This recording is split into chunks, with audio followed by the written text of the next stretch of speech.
We are excited about this series on the amazing Beatitudes.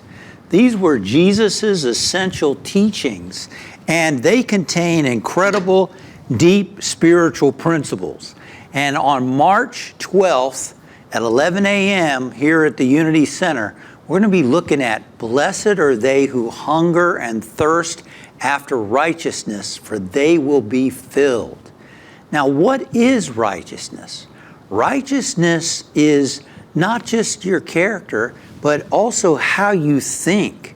How you think is very, very important. How you think, what you believe, what's going on inside of you affects your experience of what's going on outside of you.